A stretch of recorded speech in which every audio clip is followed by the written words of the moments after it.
Bulletin की शुरुआत एक बड़ी खबर से करते हैं। पिछले 11 दिनों से शिलांग से गायब इंदौर के लापता दंपत्ति के मामले में आखिर वही हुआ जिसका डर था। कारोबारी राजा रघुवंशी का शव एक गहरी खाई में मिला है, लेकिन इस मामले की गुत्थी अब और उलझ गई है क्योंकि पत्नी सोनम का अभी भी कोई अता पता नहीं है। वहीं राजा का शव स्कूटी से 25 किलोमीटर दूर की लोकेशन पर मिला है। अब सवाल उठता है कि क्या राजा किसी हादसे के शिकार हुए या फिर किसी अपराधी गिरोह ने उन्हें अपना निशाना बनाया। राजा रघुवंशी के हाथ पर बने टेटू से शिनाख्ती की गई। पत्नी सोनम की तलाश जारी। घटना के बाद मुख्यमंत्री डॉक्टर मोहन यादव ने पोस्ट करके दुख जताया और परिवार के प्रति शोक संवेदनाएं व्यक्त की। इधर अपने बेटे को खोने के बाद परिवार का बुरा हाल है। वो सीधे तौर पर इस हादसे के लिए या इस हत्या के लिए मेघालय की सरकार और प्रशासन को जिम्मेदार ठहरा रहे। और हम पूरा परिवार मेघालय सरकार से लगातार निवेदन कर रहे थे। हम लोगों ने केंद्र सरकार के द्वारा, गृह मंत्रालय के द्वारा, मध्य प्रदेश शासन के मुख्यमंत्री के द्वारा आदरणीय कैलाश विजयवर्गीय जी के हस्तक्षेप के बाद ये कार्रवाई चालू हुई और वहाँ के मुख्यमंत्री जी का भी ये कुछ दिनों पहले खबर आई थी कि हम पूरी तरह से इस मामले को संज्ञान में ले रहे हैं, लेकिन खराब मौसम और बाकी सब चीज़ों के कारण हम लोग इस चीज़ को ठीक से सर्च नहीं कर पा रहे।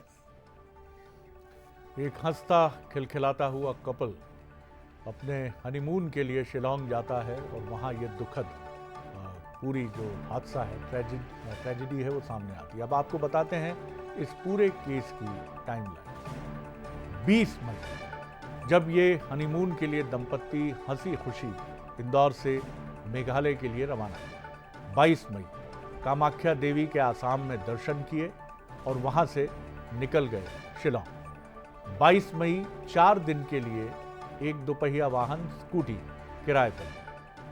23 मई को पुलिस को वो लावारिस स्कूटी एक जगह मिलने की सूचना प्राप्त हुई और 23 मई को ही ये भी पाया गया कि स्कूटी में चाबी लगी हुई थी। 24 मई दंपत्ति का परिवार से संपर्क टूट गया। 27 मई मुख्यमंत्री डॉक्टर मोहन यादव ने मेघालय के मुख्यमंत्री से इस मामले में बात की और लापता दंपत्ति के लिए जल्द से जल्द उनके वेयरअबाउट के लिए रिक्वेस्ट की। 27 मई की ही घटना, छानबीन में दंपत्ति का बैग एक गहरी खाई में मिला। 29 मई इंदौर के जो सांसद हैं वो शिलांग के लिए रवाना होते हैं। शंकर ललवानी और डीजीपी से मुलाकात करते हैं। 29 मई को इस परिवार ने, जो एक कारोबारी परिवार है, बिजनेस फैमिली है, इसने अपने परिवार के इन दोनों सदस्यों को, बेटे और बहू का पता देने वाले को 5 लाख रुपए का इनाम देने की घोषणा की। 2 जून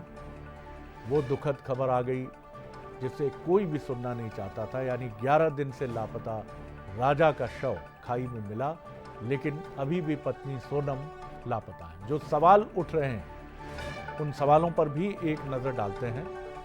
शिलांग में दंपत्ति के साथ क्या हुआ, ये बहुत बड़ा सवाल है। क्या हादसे के शिकार हुए हैं राजा रघुवंशी या किसी आपराधिक वारदात का निशाना बने हैं? ये दोनों सवाल बहुत अहम हैं। पत्नी सोनम कहां और किस हालत में है? और ये भी एक बड़ा सवाल है जो हम आपसे कह रहे हैं, क्या किसी अपराधी गिरोह का निशाना बने हैं राजा? स्कूटी से 25 किलोमीटर दूर कैसे पहुंच गए राजा? ये भी एक बड़ा सवाल है जिनके उत्तर जांच के बाद मिलने की संभावना